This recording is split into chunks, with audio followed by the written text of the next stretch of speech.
A record-breaking obstruction. President Trump blasting the left for refusing to get on board with his agenda, leaving over 100 of his nominees waiting in the wings. Democrats now planning on blocking his new cabinet picks, including Gina Haspel, Mike Pompeo, and even Ronnie Jackson. I should say Rear Admiral Ronnie Jackson.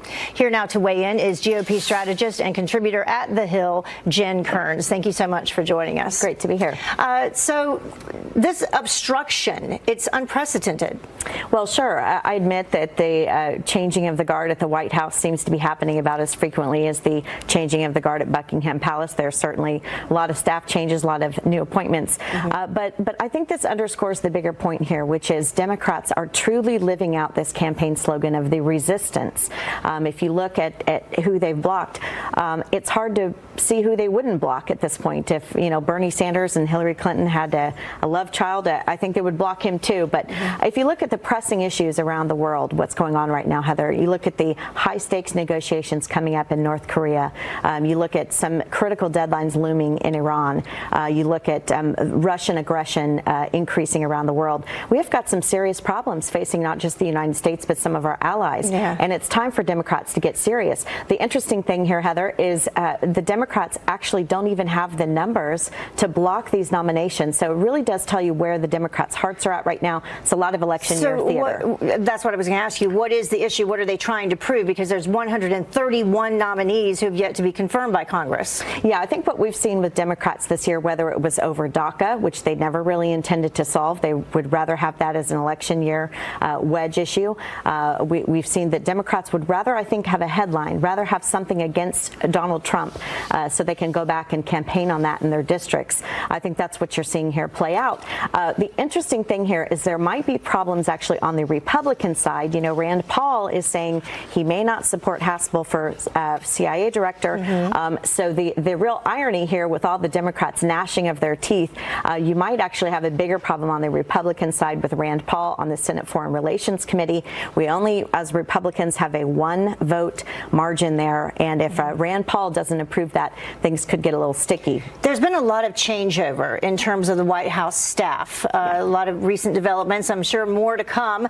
Some people have said that's a good thing because it shows that President Trump is getting his footing. He's getting those people in there that he can count on. Yeah, I agree with that. I think to the victor go the spoils. Donald Trump won the election.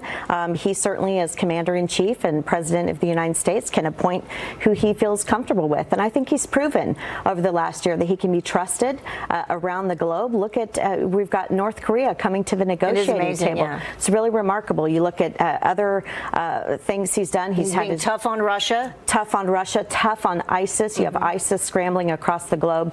He's made some significant accomplishments here. And really what you see here is forming is the Trump doctrine. And I think it's high time that he chooses who he's comfortable with to help him deliver on that agenda. I think it's perfectly appropriate. So that he can have the opposite of what's happening in terms of obstruction. He can have people that are in there willing to work with him and believe in what he's trying to do. Yes, and that doesn't necessarily mean that these folks are yes people. These are all folks with great, impeccable resumes. I think they'll give the president the advice that he needs, and then as the CEO Trump, he can take that advice and make his own decisions. He's shown that he's willing to compromise. He's changed his opinion on different issues based on things that people have kind of informed him on.